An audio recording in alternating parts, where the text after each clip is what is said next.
Hello YouTube, it's Carfax Alpha again, and I'm here with you again for a new set of Horus Heresey book reviews. This is a little bit more confident than last time. Today I'll be talking about Horus Rising and False Gods, because they're both books that I've read and I managed to get through happily. I think getting on to Horus Rising. Horus Rising was a little bit hard for me to read because I wasn't used to Dan Abnett's writing style. But as I got through it, I enjoyed it a little bit more, but I don't enjoy it as much as Graham McNeil's writing. However, off that note, I liked the story architecture, like where it goes from the idea of I was there the day Horus fell. Well, sorry, I was there the day the Emperor fell. I do like that line.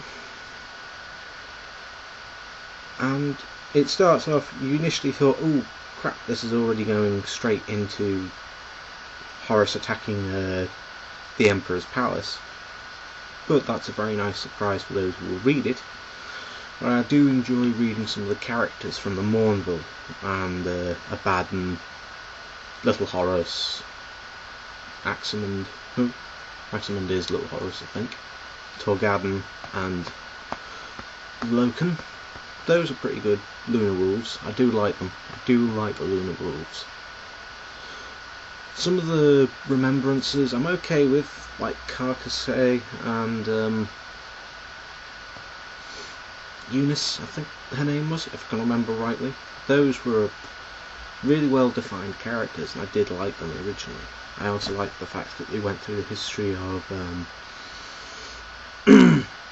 briefly when Horus got elected War Master of the Great Crusade. Now that was a very good scene, and also the way that they hated near enough every other Primarch for basically being jealous of the fact that Horus was the War Master of the Great Crusade. I also love the fact that Horus was a little bit tentative at the fact that his father, the Emperor, had left him to basically carry on every piece of work for the Great Crusade.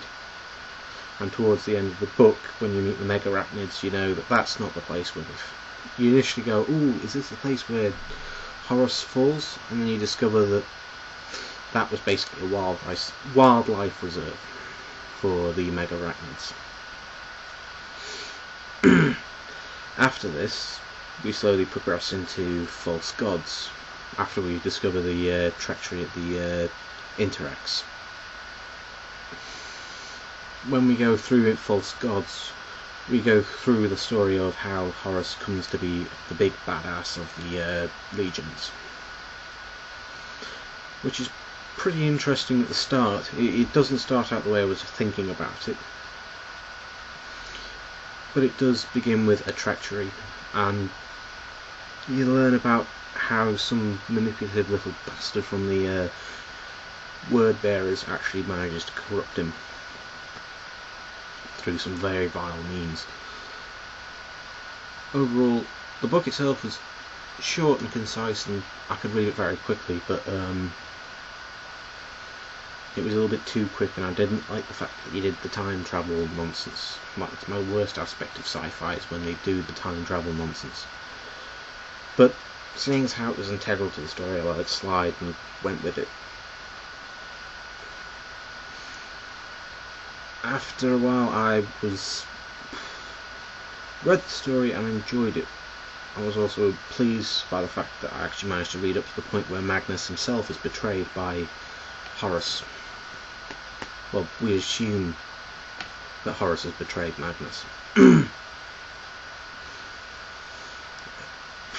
And then from that point on, I can't think of any other comments apart from they were okay books. Not as good as Thousand Sons, but that's because of the order I've read them in. Apart from that, I hope you like this review, and I'd suggest buying them if you want to keep up with the story of Horus.